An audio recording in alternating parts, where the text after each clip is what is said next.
New details on the XFL player salary, housing, and roster sizes. I've been following this one for a while. I knew this for months.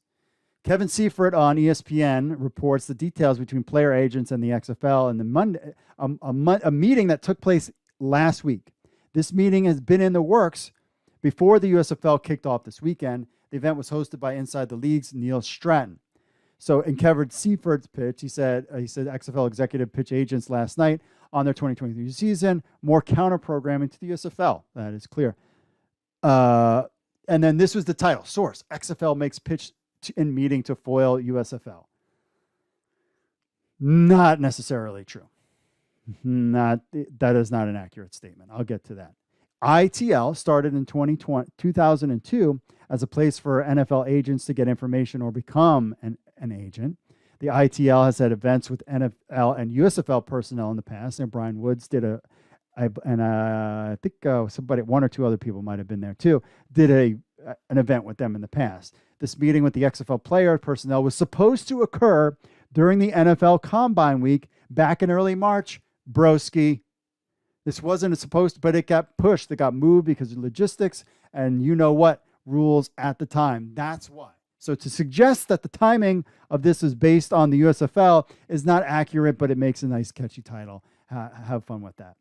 From the ITL last week, this is what they posted to their membership. Quote, Monday at 8 p.m., Executive Vice President of Football Operations Mark Ross, Senior VP of Player Personnel Doug Whaley, and Senior Director of Player Administration and Officiating Operations Russ Giglio will join the football business community on a Zoom hosted by Inside the League's Neil Stratton. They'll discuss the details of player acquisition and talent evaluation, rosters, season length, gameplay, and other issues related to the health and maintenance of the most important assets, the men who will take the field next spring. Time permitted, they'll also take some questions from members' audience.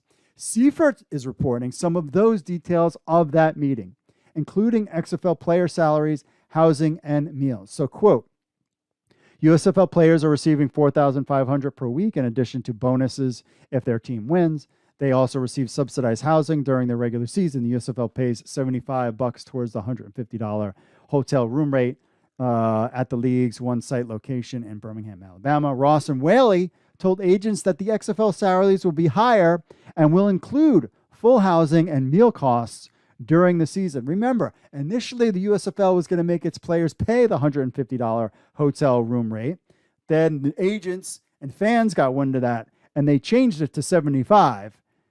A lot of players, if you watched United by Football TV show that they have on 30 minutes before they kick off the first game, some of these guys are not taking that up and getting houses off campus or away from the field.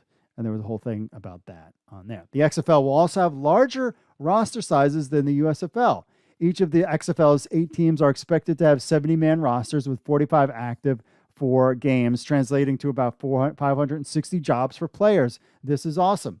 About 200 more than the current roster limits in the USFL. USFL players signed 2-year contracts, complicating any effort to switch the league in 2023. Not so fast. Actually, the number as the actual numbers become available, it'll be interesting to see how the USFL will respond. They can always make changes too. Lack of roster size and paying for the hotel rooms have been some of the complaints from players and coaches in the USFL. The USFL did adjust its player paying from $159 to $75 after complaints from player agents. So that's what you have as far as you've got more jobs, which is great. Remember, we are rooting for all fan control football, XFL, USFL to succeed because there is job opportunities for players to live out their dreams. And there you have what the XFL is planning to doing. This stuff should be coming sooner rather than later. We will get more information on that as the XFL builds up their coaching staffs and looking at players. This part will be coming out sooner rather than later.